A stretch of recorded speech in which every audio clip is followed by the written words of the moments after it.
à travers les notifications qui sont envoyées quotidiennement à la SAFER, nous avons mis en place on va dire un outil qui s'appelle Vigifoncier, qui permet aux maires en temps réel d'avoir la situation de leur commune et les mouvements de sol. Donc, au niveau de la transition écologique et environnementale, il est évident que si on ne maîtrise pas le sol, on ne maîtrise pas non plus la transition écologique et environnementale. Donc il est nécessaire donc, de fournir aux maires ces données qui, eux, évidemment, appliquent leur propre politique. Ce n'est pas la SAFER qui va, on va dire, appliquer les politiques des communes. Mais par contre, c'est un outil indispensable donc, pour, justement, pour plus de traçabilité et pour plus tout simplement de transparence. En matière de mobilité, évidemment, la SAFER est sollicitée depuis des décennies.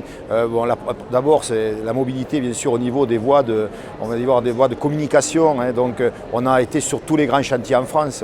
Vous savez, la LGV, les réserves foncières, essayer de ne pas disloquer les propriétés agricoles de façon à ce que les agriculteurs puissent, malgré le passage de la ligne à la grande vitesse ou malgré le passage de l'autoroute, puissent continuer toujours à travailler.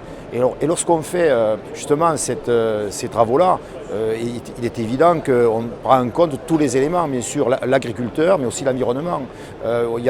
Aujourd'hui, au niveau des trames vertes et bleues, par exemple, eh bien, on est capable d'imaginer des corridors pour permettre donc, à certaines espèces de passer de part et d'autre d'une autoroute ou d'une ligne grande vitesse. Voilà, il y a une vraie réflexion territoriale et donc qui amène donc cette participation à la mobilité. Alors j'ai parlé de mobilité bien sûr au niveau des routes, mais évidemment la mobilité aussi en termes tout simplement même numérique. Aujourd'hui on est très sollicité sur le numérique.